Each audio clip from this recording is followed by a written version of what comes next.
Pour plus d'informations, appelez. Après la mort du maréchal du Tchad, le président de la République, chef de l'État, paix à son âme, j'ai appris cette mauvaise nouvelle à travers la télévision nationale, comme tous les Tchadiens. Et ça a été vraiment un choc terrible.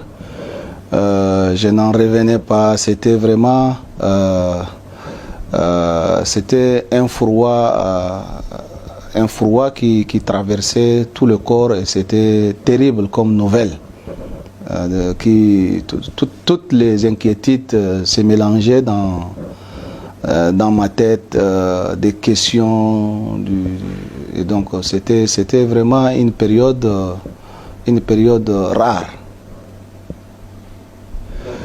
Comme proche collaborateur du maréchal, Dieu merci, à plusieurs reprises j'étais son collaborateur et je l'ai régulièrement rencontré, et souvent même.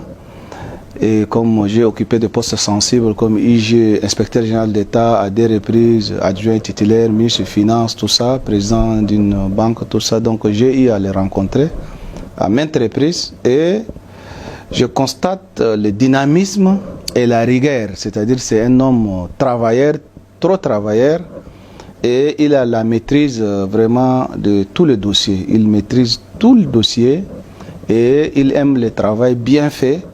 Et il se concentre quand vous venez le voir sur un dossier, il se concentre au maximum et son envie c'est de solutionner ou de vous trouver une solution ou de gérer le dossier avec vraiment rigueur.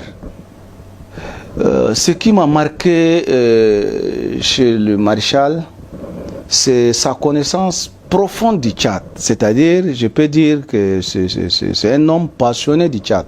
Quelqu'un qui est trop passionné du pays. Il maîtrise le Tchad entre le village kilomètre par kilomètre. Et quand nous avons eu l'occasion de travailler sur le découpage administratif, je constate qu'il maîtrise le pays du nord au sud, de l'est à l'ouest, une connaissance profonde avec un amour vraiment particulier. Et ça, c'est tous ceux qui ont travaillé avec lui qui peuvent le constater. Parce que quand vous travaillez sur le découpage, vous allez rencontrer un guide, quelqu'un, un professeur de la géographie tchadienne.